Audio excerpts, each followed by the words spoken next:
Welcome to a Healing Peace podcast. My name is Kimir Baker. I am an overcomer, writer, speaker, and God enthusiast. I am fueled by helping women achieve their emotional healing so that they can live the abundant life God has for them. In this podcast series, we provide faith-based inspiration to mend from emotional hurt, along with tools and tips for emotional wellness.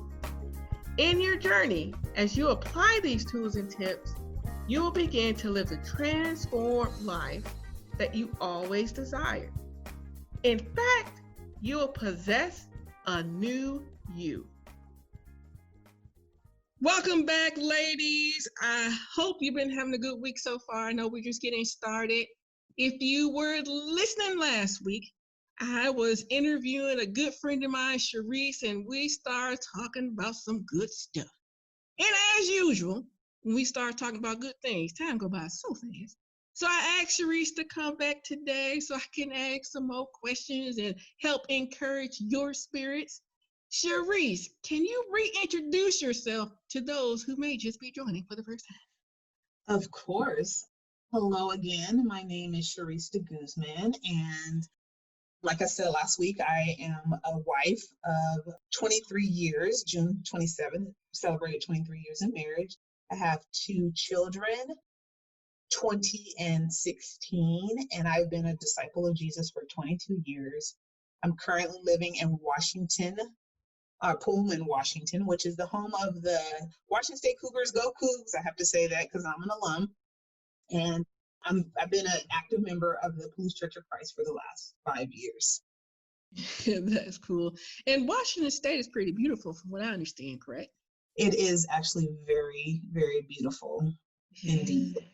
Yeah, because where I live, we don't have very many trees. I definitely miss that. Oh, the little things about trees. Yes. But just to kind of give you guys a recap, where we left off on last week's episode, we were talking about, again, emotions and being able to be okay with having them, but making sure that our behavior doesn't necessarily reflect all the chaos. And one of the things that Sharice shared was about not being able to really grow when we're not dealing with those things as well. And that's something that I kind of want us to kind of go back to, because I know for me, I'll be honest, when I'm in my emotional crazy state, and when I'm challenged with, Kimir, you can't be acting like that. I'm like, what do you mean I can't be acting like that? That's usually what goes on. And then I think, oh my goodness, well, in order for me to stop acting like that, that requires a lot of work. And then I'm like, do I really want to put forth that effort today? And so, you go back and forth, but then you're like, well, if I don't put forth the effort, then I'm going to continue to be engulfed with these deep emotions. And so one of the things that I would like to kind of talk through a little bit is being okay with growth. Mm-hmm. And that's a tough one. Mm-hmm. And I also say that's a tough one because for those who are listening, I put out my little tools and tips. And it's very rare that someone goes back and listen to those tools and tips and begin to put some of those things into their own lives. And I know that we all grow at our own pace, and we come to different understandings at a certain time. So I definitely get that. So I'm not saying, oh, you guys ain't listening, you can't do it. Nope, I'm not saying that. But I would like to talk about the value that comes from going on that transformation path. And so, Sharice, in your journey, because I know that you stated before that you've done counseling and even helping other individuals through their life walk, as well as your personal life walk, can you, maybe provide a time where there was a part of wrestling of, okay, I don't want to grow in this area. But once you started that journey, you start seeing the value of it? Yeah, I think I mentioned earlier in the previous show that the lesson that I learned growing up is that you can't really depend on others. And so I learned at a young age that if I didn't handle it, then it just wouldn't be handled. And so when you become a Christian, you really have to relearn that. Like, you really learn that having a relationship with other Christians is what Jesus did, and that we are to be in each other's lives. But to be honest, I didn't trust people to Sure. know my deepest, darkest secrets. And when I was growing up, there was so many things happening in my home that people were not aware of, because I was a good student, or I was a student athlete, and I was a good girl, and so they didn't dig deep. And so when I became a disciple and people started really digging deep and wanting to know who I was, like, I would give them so much or put up walls. And so the biggest thing that I had to do is to learn to let people in, Mm. let God in. And that was the hardest part, I think, because like I would have these attitudes and anger and frustrations with God, but I wasn't talking about it. And it was like, I look it back and go, Sharice, it's not like he didn't know how you felt. Right.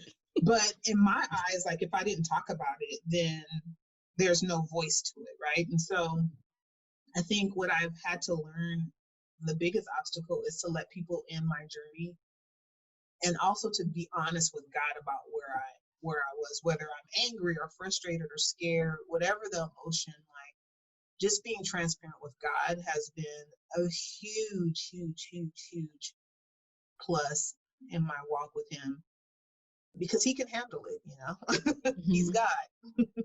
Yeah. And one of the things that, because I know I definitely have gone through that piece in my own life as well, in terms of that trust factor, and having been in circumstances where people have violated that trust. Mm-hmm. So, do you find, I know this is kind of loaded, but could you provide maybe a couple of tips where a person can begin that trust journey, but also what to look for in an individual, Mm-hmm. so that they're finding those safe relationships to be able to move forward and let their guard down a little bit? Yeah. So it's sort of interesting, because I was in the military, my husband and I, and we moved around a lot. So every 2 or 3 years, we moved to a new church. And so really we had to quickly form relationships, because, we knew in the next 2 or 3 years we'd be leaving again. So what my husband and I sort of adopted was that when we get to a new place, we, scope out some couples, and then we would just, tell them a little bit about our journey, our history. And what I started to notice is that people will very quickly let you know if they can be someone who's trustworthy. One of those things is that there's no judgment Hmm. when you're confiding in them. The second thing is that people will then share a part of them as well. Hmm. And those have been the two, I will say, those have been the two biggest things that have really helped us on our journey as disciples, is that when people will let us in and provide help or understanding, or will share a part of them as well, like, we usually know that they're going to be our friends, because my husband and I are pretty open about our struggles. And I've learned that I have to be transparent, because that's the biggest way to help me in my walk with God. And it's weird, because I didn't grow up feeling that way, Hmm. but after being in the church 22 years, like, I have some really amazing friendships, and we've been through some things together, and I cherish those, because when I'm in the mud or the dirt, or wherever I am, like, they meet me halfway, and they don't look at me like, why are you in the dirt, why are you dirty? They just say, hey, how can I help you to get up out of there? And so for me, like, even as disciples, not everyone can handle your journey. Yeah. Not everyone can handle what you have to say to them. So you do have to be careful, and not that you're thinking, ill of them, but you don't know what your journey may trigger in them. Hmm. So you have to be careful. But I think if you just let people in little by little, Hmm. and if they can handle a little, then you let them in more. If they Hmm. can't, then you just know that that's not a relationship that's probably going to go deeper. Mhm. but it's still someone you can hang out with and have fun with. Sure. And I definitely appreciate that advice. And I say too, those two elements of someone who's not going to judge you and who shares back with you are Mhm. definitely very key for two reasons. Because one, you have the one extreme where you're part of this community, whether church or support group, and you have the tendency just to keep going and talking and da da da because you think that they're there to support you, which they're Mhm. kind of supposed to. But on the flip side, we're human, Mhm. and not every human is equipped to handle all your stuff, Right. which you've already just vocalized. And I think what happens is when we meet those individuals who are not equipped, we go and we shut back down. Right. And Mhm. then we put that on every person that we meet next. And be like, well, so and so, and she did this, and them dang on church people, they ain't right, and they did this, da da da da da. Da. And so you get all puffed up and crazy about it. But at the end of the day, you're still in a difficult position because you still haven't found those relationships that are there to kind of help you to walk in your journey. Right. So Mhm. I appreciate the two little criteria because I think those are very important criteria in terms of looking for those safe relationships. And I think one thing in that too, which you may have shared, but I may have missed it, is that, and maybe you didn't say it, but in that seeking and trusting God with your spirit and asking Him to lead you to the right people and having discernment Mhm. to know when is it time to walk away. Right. Mhm. And that is very, very key because we can be quite emotional at times. Yeah. I think Mm, we also feel bad about that. I mean, there are people who I love them because they're my sister and brother in Christ, but I wouldn't necessarily hang out with them, and not because they're bad people, but because for whatever reason, maybe our personalities don't match up. Now, in saying that, if push come to shove and someone needs me, I'm going to be there if you're my sister and brother. sure. But I think we need to be okay with that. Everyone in the church is not going to be our best friends. Yeah, Um, because I used to struggle with that. I used to think, if I didn't want to hang out with someone or we just couldn't seem to click, that it was sinful. But I just, Jesus chose his 12. It didn't mean he didn't love everyone else, but his 12, those were his go-to people. And I think that's okay to have go-to people. It doesn't sure. make anyone else, less suitable for friendship. And Right. maybe the people that are not go-to for you are go-to for someone else, and that's fine as well. So I think that's important to know that, not everyone is going to Yeah. be your bestie. Yeah. Yeah. So quit forcing the wrong people Yeah. and yeah, and be surrendered to the right people because sometimes Right. they look a little different, but they're still that right person. Yep. Yep. And there's something too in the first interviews that you had shared, which I kind of want to bring back here a little bit and kind of talk about. Is you made this statement that, oh, this wasn't the first time that I did counseling. Mm-hmm. And I feel like that's a very key statement because it identifies that once you do it once doesn't necessarily mean that all of the things that you have going on resolved itself. Yeah. No. I think too, you're in different stages of your life. So the first time I went to counseling was right after my husband and we renewed our vows when we were married for 10 years. And it was a really emotional time period in my life. And unfortunately, my mom and I didn't have a great relationship back then. And as I got older, there was just some things that went on in our household that just really damaged our relationship. And so after we renewed our vows, we went on a honeymoon. It was great, but I was like sad and angry and frustrated. And I just could not figure out, like, this should be the happiest time of my life. And yet I can't seem to feel happy about it. Um, Mm, And so that was the first time that I went to counseling because I knew something was off. And it was the first time that I felt completely and utterly out of control emotionally. Now, I Mm, will say this, growing up when I was younger, I felt those, but when I was in the world, I self medicated. sure.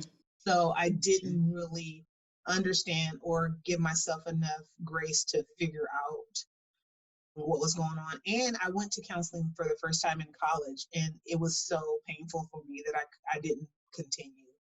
I Hmm. just was not ready to deal with all the emotions and hurt and that I felt. And so yeah, that was about 13 years ago when I went for the first time. And I was not a great patient. I'm just gonna say that. I came in there with all kind of attitude and telling him what I was and was not gonna do. And Right. he broke me down, or God broke me down, either or. But it was helpful because there were some things that I really needed to deal with that I was refusing to deal with, and I think that's why it started coming out, because now I'm a mother of two, and I'm like, man, if I can't deal with my stuff, as a grown woman, as a mom, as a wife, then how am I going to teach my children Hmm. how to deal with the things that come on and in their life? And so yeah, so I've been in and out of counseling several times, depending on what was going on. I mean, there have been times where there were, minor things that I could, walk through, help, pray, talk to other people and work through. And then there's been really huge, monumental, emotional things that I just needed professional help to walk through. Um, Sure. yeah. And in your statement, people tell me quit using labels, but I'm a I'm gonna use a term, and hopefully you can expand upon that term a little bit more, because you made a statement of, I was in this place in my life. It should have been really, really happy, but it wasn't. And so, well, not necessarily it wasn't, but that your emotional state didn't allow it to be. So Mm-hmm. in that emotional state, it was like, okay, I need to go seek more help. Mm-hmm. But so I kind of want to, and maybe that may not be the correct phrase, but please correct me. Mm-hmm. Would that somewhat be considered you were triggered a certain way? Oh, Not yes. completely. Okay, okay. And so, because I know for my own life and the things that I had to go through and walk through, there were things that would happen that would trigger something. And sometimes that trigger wasn't fully, like I wasn't fully conscious of it. Mm-hmm. Mm-hmm. Yeah. And so, Yeah. I'm sorry. Go ahead. no, you may be doing it. Go right ahead. I was just going to say, yeah, so definitely there were some things that happened during the process of my vow renewal with my family that really made me realize that I wasn't over the hurt and pain. Hmm.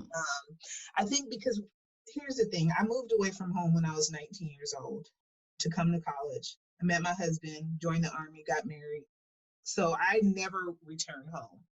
So when you're not in a situation where those things or those memories or those triggers are prevalent, it's easy for you to think I'm good. So that's where I was. Like I very rarely saw my mom, every once in a while. And it was always in a controlled environment where, okay, I'm visiting you, but I'm also visiting my mother-in-law, I'm visiting these people and that people. So I never really had to deal with what I felt. But in that environment, that should have been the happiest time of my life. Like there was a lot of pain. There were words that were said. There were things that were brought up. And so I think for me, it was sort of the straw that broke the camel's back, Sure. because I had just been stuffing and stuffing and stuffing and stuffing. And then I got to the point where I can't stuff this anymore. And I really had to make a decision, like, I'm going to get help and try to have my mom in my life, or this is going to break our relationship forever. And she's not going to be a part of my life. And I didn't want that. I really wanted her to be a part of my life and my kids. Like, those are her only grandkids. So for me, it was worth the effort to go to counseling to try and work through what I was feeling so that I could have some kind of relationship with my mom. So I think, definitely that experience that time in my life was definitely the trigger. But again, I thought that I could just sweep it under the rug and move on. Hmm. And I think I had swept too much. And so it was like, no, Sure. you need to deal with this. Sure. And I'm going to restate what you stated because I think it's really a good example, which is you stated that a trigger lets you know that you're not over the hurt and pain. Mm-hmm. Mm-hmm. Yeah. And in that moment, it's there to hopefully send you back to God and Mm-hmm. send you back to a place where you are able to begin that work to work through that hurt and pain. Mm-hmm. Yeah.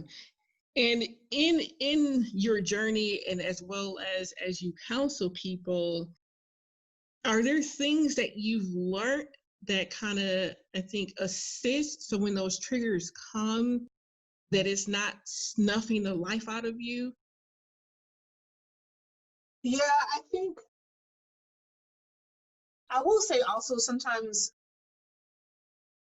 there are things that when you are triggered and you get counseling, you just deal with whatever's on the surface. So Hmm. there's sometimes things that are deeper that, God has not allowed you to experience yet. I do believe that, like the brain protects you, and I think that's also God protecting you. I think there's Hmm. things, triggers at certain part of your life that you are not equipped to deal with. Hmm. And so I think as I've gone to counseling, it's because there's been something else that's been revealed to me that I Hmm. needed to deal with. Most recently, my dad died when I was in high school, and I didn't have much of a relationship with him.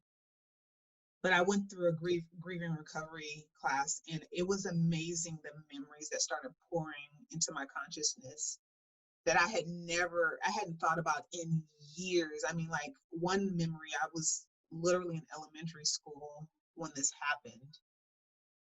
So, and I think that God allowed that because I wasn't ready back, Hmm. when I was younger to deal with those feelings or how I felt, or the emotions, the anger, the frustration, with the sadness.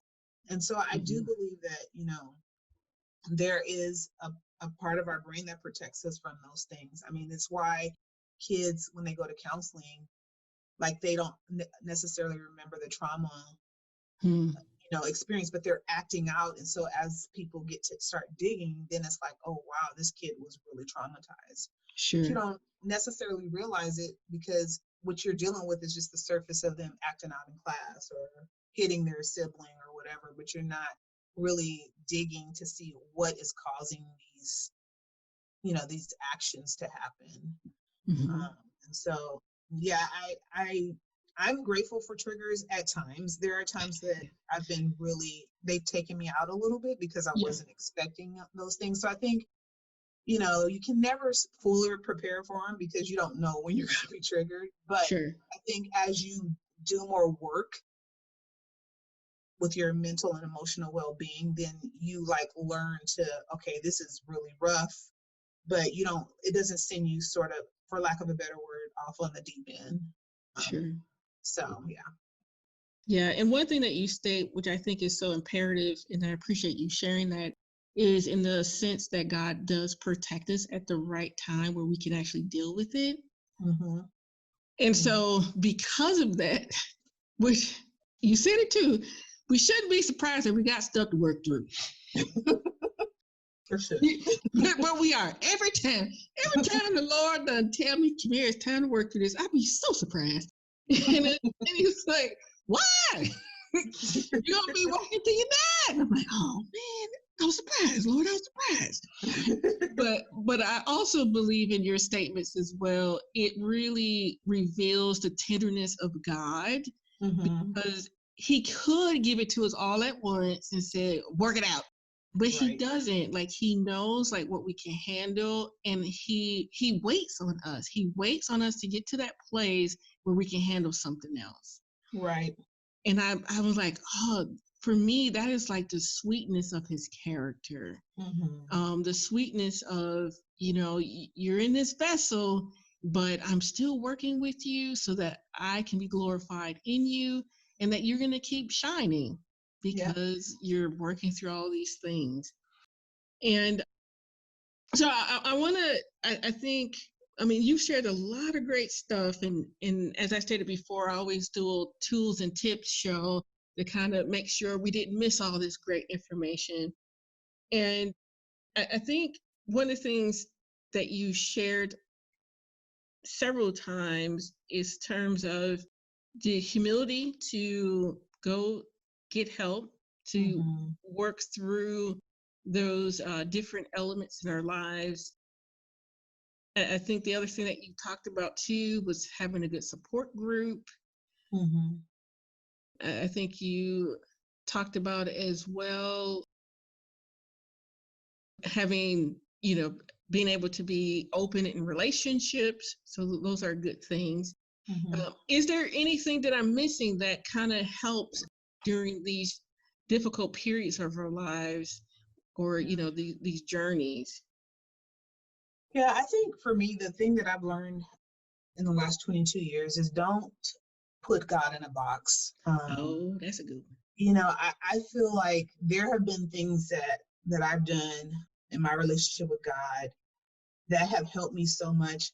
And I will say the biggest has been for me just to be honest with God. If I'm Mhm. hurting or I'm fearful or I'm mad, like just tell God that. He's our loving Father and he wants to know what's on our heart, whether we feel pain or hurt or desperation or whatever it is. And so whatever it takes for you to connect with God, I think you need to do it. Some people like to go on long nature walks where they're out in the open and they can view God's beauty and they can talk to God. Like I've done that as well. I've just done different things. I think when we only look at God as this confining being, instead of the omnipotent God that He is, then we really are losing out on a rich relationship with God. And also find people who can love you in your darkest moments. The people Mhm. who, like, when you are crazy Mhm. and talking crazy and shutting people out, like that they will not give up on you, because those are the friendships that I have. Like when I have been at my worst, they've Mhm. still been there for me. And if you find those, hold on to those for dear life, Sure. because they definitely have been the best relationships that I've had, was those women and men who were like, sis, I know you don't want me around, but I'm going to stay around because I know you need me. And Right. so, yeah. Well, I think all of those things are really great. And I think the only two that I will add in that is, which you've already hit, and I'll be sharing it all the time, is the honesty with God, that He can handle it. Mm-hmm. None is Yep. too big for Him. That's a good Yep. one. And Mm-hmm. and one of the other things that I thought about as well, which I think you have exemplified, and as you've been speaking with me, is getting to a place, even though you wrestle with it. And I ain't say you got it 100%, but it's clear that you've gotten to understanding as well that you're not perfect, Mm-hmm. right? Even though sometimes you may want to be, but but Mm-hmm. you still have, and it's been clear in terms of your willingness to get help, your willingness to try relationships, even though you've been hurt. It really does identify that, Sharice is not perfect, but she's in this journey, and as she's walking with God, you're allowing Him to cleanse and purify and strengthen you in areas that you probably didn't think about initially. Mm-hmm. And in those moments as well is what has helped you to work through those deeper issues. Right. Yeah. And then as in hearing you say that, I think, oh, that's actually really beautiful. And it kind of goes back to, I think, what I shared in the first interview, which is sometimes we're so consumed with the notion of I do have to do this work, that we stop that journey, and we're missing out on that level of growth, and we're missing out seeing God in a new way. And Yeah. we're missing out having those good relationships. Mm-hmm. And so I think, even though you can hear, hey, I had to go back. I mean, you hear it, but at the end of the day, that's the benefit of it. Yep. And you've definitely articulated that very well. And so within that, I'm not going to make you talk anymore. um, but I definitely appreciate everything that you've shared and your openness with us and helping us to see that we're human. And Yes. and helping us to see that despite our humanity, God is with us. And I might just have to say that a couple times, which is He protects us. Like He knows we're not ready sometimes, and so Right. He waits. I think that is so profound, and it's so true. So okay, I'll keep rambling. Sorry, you guys. Sometimes I get a little caught up in the moment. But thank you for listening with us today. Of course, come back for next week with our tools and tips and enjoy the remainder of your week. Have a good one.